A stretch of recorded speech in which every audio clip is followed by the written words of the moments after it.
الحمد لله نحمده تعالى ونستعينه ونستغفره ونعوذ بالله من شرور أنفسنا وسيئات أعمالنا من يهده الله فلا مضل له ومن يضلل فلا هادي له وأشهد أن لا إله إلا الله وحده لا شريك له وأشهد أن محمدا عبده ورسوله يا أيها الذين آمنوا اتقوا الله حق تقاته ولا تموتن إلا وأنتم مسلمون يا أيها الناس اتقوا ربكم الذي خلقكم من نفس واحدة وخلق منها زوجها وبث منهما رجالا كثيرا ونساء واتقوا الله الذي تساءلون به والأرحام إن الله كان عليكم رقيبا يا أيها الذين آمنوا اتقوا الله وقولوا قولا سديدا يصلح لكم أعمالكم ويغفر لكم ذنوبكم ومن يطع الله ورسوله فقد فاز فوزا عظيما أما بعد فإن أصدق الحديث كتاب الله وخير الهدى هدى رسول الله صلى الله عليه وسلم وشر الأمور محدثاتها وكل محدثة بدعة وكل بدعة ضلالة ومن يطع الله ورسوله فقد رشد ومن يعص الله ورسوله فقد غوى وإنما توعدون لآت وما أنتم بمعجزين أيها الناس معاشر المسلمين rahimani wa rahimakumullah. Sesungguhnya Allah Tabaraka wa Ta'ala telah mengkhabarkan kepada kita bahwasanya Ia Subhanahu wa Ta'ala telah menciptakan manusia dalam keadaan lemah. Yuridullahu an yukhaffifa ankum wa khuliqal insanu dha'ifa. Dan Allah menginginkan untuk memberikan keringanan pada kalian, dan manusia diciptakan dalam keadaan lemah, di mana juga manusia adalah fakir, butuh terhadap pertolongan Allah Tabaraka wa Ta'ala. Ya ayyuhan nas antumul fuqara'u ila Allah wallahu huwal ghaniyyul hamid. Wahai segenap manusia, kalian adalah fuqara, fakir, membutuhkan Allah Tabaraka wa Ta'ala seluruhnya. Dan Allah Tabaraka wa Ta'ala adalah zat yang maha kaya.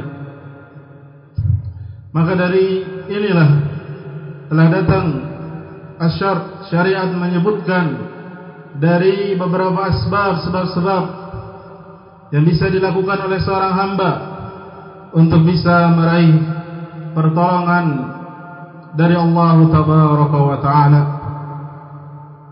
di mana tidak ada kekuatan bagi kita untuk bisa melaksanakan ibadah, untuk bisa mengerjakan dari perkara-perkara ta'ah, mengerjakan apa yang Allah Subhanahu wa Ta'ala perintahkan, meninggalkan dari apa yang Allah Tabaraka wa Ta'ala larang, melainkan atas pertolongan dari Allah Tabaraka wa Ta'ala. Oleh karenanya hendaknya kita menempuh sebab yang dengan sebab tersebut datanglah bantuan dan pertolongan dari Allah Tabaraka wa Ta'ala kepada hambanya. Di antara dari sebab-sebab itu adalah ad-du'a, berdoa memohon kepada Allah Tabaraka wa Ta'ala.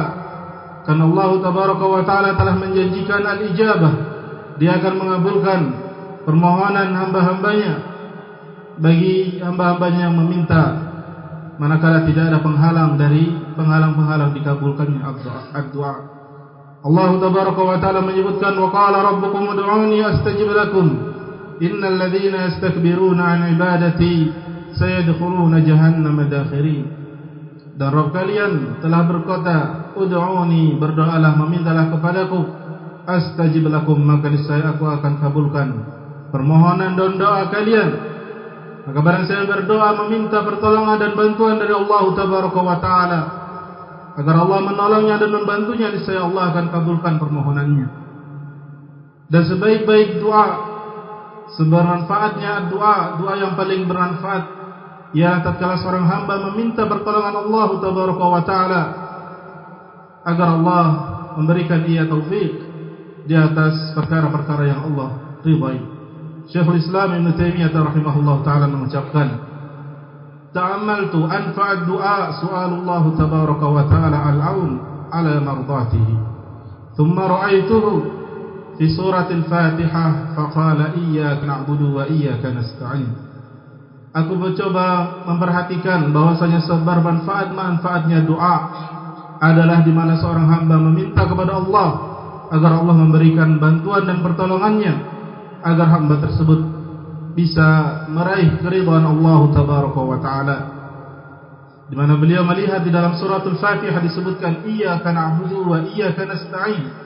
Hanya kepadamu lah engkau kami beribadah dan hanya kepadamu lah kami memohon pertolongan.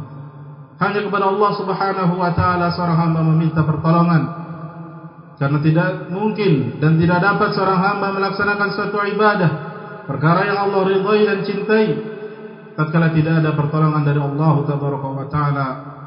Oleh karenanya betapa penting dan perkara yang bermanfaat tatkala seorang berdoa meminta kepada Allah tabaraka wa taala al-aun, pertolongannya dan bantuannya agar seorang hamba bisa melaksanakan dari perkara-perkara taatan lillahi azza wa jalla. Oleh karena itu juga Rasulullah sallallahu alaihi wasallam tatkala beliau memberikan wasiat mengajarkan kepada seorang sahabi yang mulia Mu'adz bin Jabal radhiyallahu ta'ala anhu, di mana beliau sallallahu alaihi wasallam menyatakan, ya Mu'adz, inni la uhibbuka wahai Mu'adz, sungguh aku sangat mencintaimu. Faqul fi kulli duburi salah, maka katakanlah atau janganlah Allah tada'an, janganlah engkau meninggalkan di setiap akhir salatmu untuk mengucapkan Allahumma a'inni ala dzikrika wa syukrika wa husni ibadatik.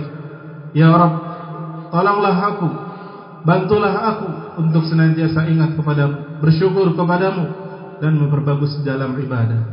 Dan demikian ini tentunya adalah perkara yang paling bermanfaat bagi seorang hamba, meminta pertolongan kepada Allah tabaraka wa taala di dalam perkara-perkara yang Allah cintai dan ridhai. Demikian dari sebab yang lain pula ibadallah, dari sebab-sebab datangnya pertolongan Allah tabaraka wa taala kepada hambanya, yaitu adalah an-niyatus salihah, memiliki niat yang baik. Qala Allah taala iya'lamillahu fi qulubikum khaira yu'tikum khaira mimma ukhidha minkum wa yaghfir lakum wallahu ghafurur rahim. Jika Allah mengetahui di hati-hati kalian kebaikan, niscaya Allah akan berikan kebaikan yang lebih baik dan Allah akan ampuni dosa-dosa kalian. Di mana Allah Subhanahu wa taala akan memberikan pertolongannya tatkala seorang hamba memiliki niat yang salih, niat yang baik di dalam segala urusan yang ia lakukan. Rasulullah sallallahu alaihi wasallam menyebutkan di dalam hadis Abu Hurairah radhiyallahu ta'ala anhu yang diriwayatkan oleh Imam Bukhari, "Man akhadha amwalan nas yuridu ada'aha addallahu anhu, wa man akhadha yuridu itlafaha atlafahu Allah." Barang siapa yang mengambil harta manusia yaitu dengan berhutang, yang mana dia niatkan dengan berhutang tersebut dia akan melunasi hutangnya, niscaya Allah akan berikan bantuannya. Allah akan membantunya di dalam melunasi hutangnya tersebut. Namun tatkala ia mengambil harta manusia berhutang dengan tujuan untuk menghilangkan, tidak mau melunasi hutang yang ia berhutang dengannya, maka Allah akan binasakan pula hartanya. Perhatikan dengan niat yang salih, di mana Allah tabaraka wa taala akan berikan pertolongan dan bantuan kepada hambanya tersebut. Di mana niat yang baik ini memiliki ta'thir, sebuah pengaruh yang sangat besar di dalam kebaikan. Demikian pula di antara dari sebab yang lain pula ialah at-tawakkul 'ala Allah. Seorang bertawakal kepada Allah tabaraka wa taala. Karena Allah tabaraka wa taala nyatakan, "Wa may yatawakkal 'ala Allah fa huwa hasbuh." Barang siapa yang bertawakal kepada Allah, maka Allah Subhanahu wa taala akan mencukupkannya, mencukupkan segala urusannya. Allah tabaraka wa taala akan menolongnya, memberikan bantuannya. Rasulullah sallallahu alaihi wasallam menyebutkan dalam hadis Umar bin Khattab radhiyallahu taala yang diriwayatkan oleh Imam Tirmidzi, "Lau annakum kuntum tatawakkaluna 'ala Allah haqqa tawakkulih la razaqakum kama yurzaqu at-tayr taghdu khimasa wa taruhu bitana."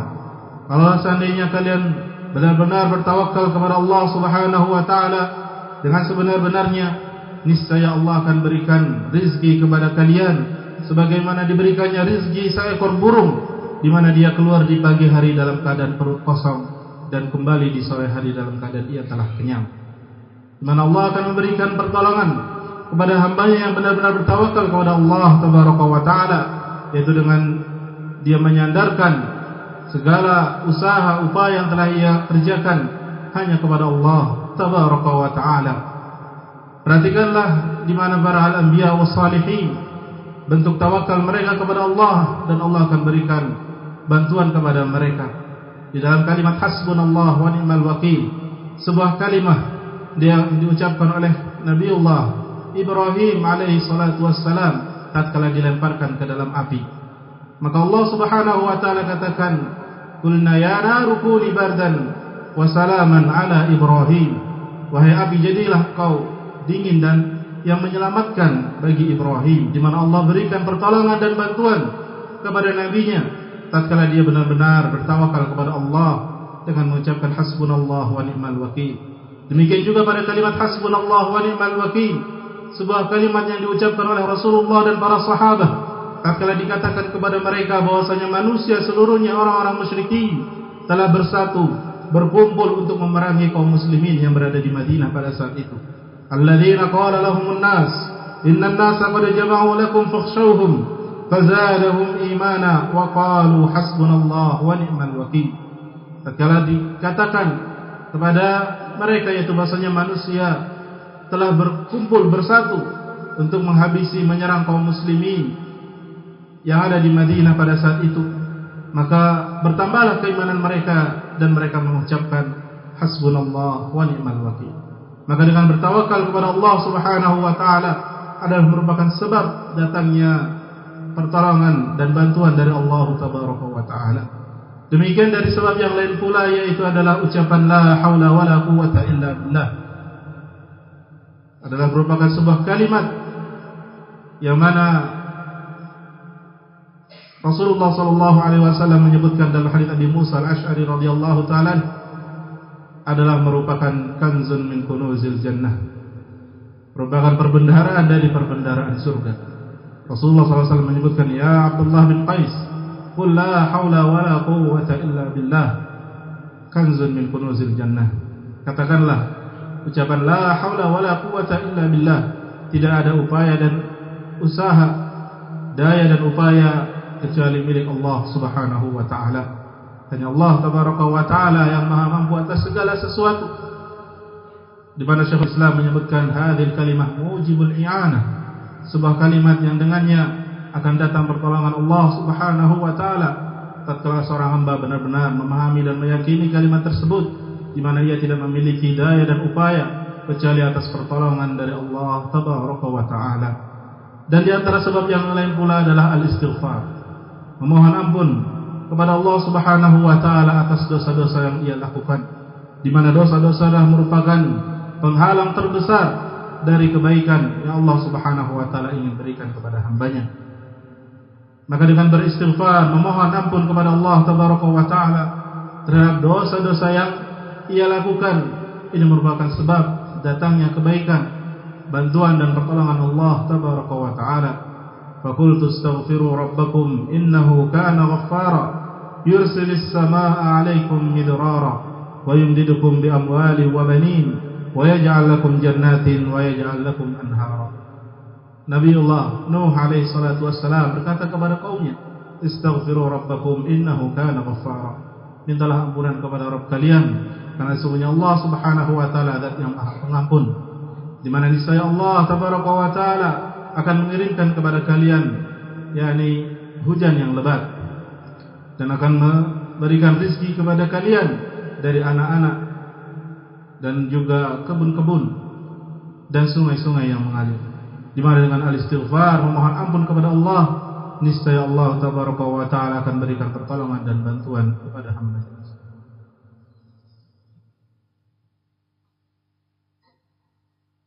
Alhamdulillahilladzi qada ala kulli makhluqin bil fana wa tafarrada bil 'azzi wal baqa, wa asyhadu an la ilaha illallah wahdahu la syarika lah, lahul asmaul husna, wa asyhadu anna Muhammadan 'abduhu wa rasuluh, hudatul anami wa masabihud duja, amma ba'du. Ma'asyiral muslimin rahimani wa rahimakumullah. Di antara dari sebab yang lain pula, dari sebab-sebab yang bisa mendatangkan bantuan dan pertolongan Allah tabaraka wa taala, yakni as-sabr was salah, dengan seorang bersabar dan mengerjakan salat. Qala Allah tabaraka wa ta'ala fi kitabihil karim, ya ayyuhalladzina amanu ista'inu bis sabri was salah innallaha ma'as sabirin. Wahai orang-orang yang beriman, mintalah ampunan kepada Allah, mintalah pertolongan dan bantuan kepada Allah tabaraka wa ta'ala dengan kalian bersabar dan mengerjakan salat, karena sungguhnya Allah tabaraka wa ta'ala bersama hamba-hambanya yang bersabar. Maka dengan kesabaran akan datang bantuan dan pertolongan Allah tabaraka wa ta'ala, karena Allah tabaraka wa ta'ala akan bersama hamba-hambanya yang bersabar. Wasbiru innallaha ma'as sabirin. Barang siapa yang Allah bersamanya, maka Allah akan mudahkan baginya dari kebaikan-kebaikan dan akan diberikan bantuan dan pertolongan untuknya di dalam perkara kebaikan-kebaikan tersebut. Demikian juga dengan as-salat, dengan seorang hamba mengerjakan salat, ini juga merupakan sebab datangnya bantuan dan pertolongan Allah tabaraka wa ta'ala. Qala Allah ta'ala, ya ayyuhal muzammil qumil laila illa qalila nisfahu aw inqus minhu qalila aw zid alayhi wa rattilil qur'ana tartila inna sanulqi 'alaika qawlan thaqila. Di dalam ayat ini di mana Allah tabaraka wa ta'ala merintahkan kepada nabinya untuk melakukan qiyamul lail, melaksanakan salat di malam hari. Dan demikian mengapa? Karena Allah tabaraka wa ta'ala katakan inna sanulqi 'alaika qawlan thaqila. Kami akan wahyukan kepadamu sebuah ucapan yang berat. Oleh karena itu mintalah pertolongan kepada Allah dengan engkau mengerjakan salat. Perintah untuk mengerjakan salat karena Allah tabaraka wa ta'ala akan mewahyukan kepada Rasulullah sallallahu alaihi wasallam sebuah ucapan yang berat, yakni Al-Qur'an, yang mana Allah tabaraka wa ta'ala katakan walau anzalna hadzal Qur'an 'ala jabalin la ra'aitahu khashi'an mutasaddian min khasyatillah. Yang mana kalau seandainya Al-Qur'an diturunkan kepada suatu gunung, maka engkau akan lihat gunung itu akan hancur lebur takut kepada Allah tabaraka wa ta'ala. Maka dengan bersabar dan mengerjakan salat merupakan sebab datangnya bantuan dan pertolongan Allah tabaraka wa ta'ala. Demikian dari sebab yang lain pula, yaitu i'anatun nas bi qada'i hawaijihim, membantu sesama kaum muslimin di dalam menunaikan hajat-hajat mereka, di dalam membebaskan kesulitan-kesulitan yang ada pada mereka. Dan demikian ini akan datang pertolongan Allah subhanahu wa ta'ala, karena tentunya al-jaza'u min jinsil amal, balasan itu sesuai dengan amalan. Rasulullah sallallahu alaihi wasallam menyebutkan, man nafasa an mu'minin kurbatan min qurabid dunya nafasallahu anhu kurbatan min qurabi yaumil qiyamah, wa man yassarallahu ala mu'sirin yassarahullahu fid dunya wal akhirah, wa man satara musliman satarahullahu fid dunya wal akhirah, wallahu fi aunil 'abd ma kana al-'abdu fi auni akhihi. Rasulullah sallallahu alaihi wasallam menyebutkan, barang siapa yang membebaskan kesukaran kepada saudaranya di dunia, maka Allah akan bebaskan kesulitan untuknya dari kesulitan di yaumil qiyamah. Dan barang siapa yang memberikan kemudahan bagi orang yang kesulitan, niscaya Allah akan berikan kemudahan baginya di dunia dan di akhirat. Dan barang siapa yang menutup aib saudaranya sesama muslim di dunia, niscaya Allah akan tutup aibnya di dunia dan di akhirat. Dan Allah akan bersama hambanya, akan memberikan pertolongan kepada hambanya selama hamba tersebut mau menolong kepada saudaranya sesama muslim. Aku qawli hadza astaghfir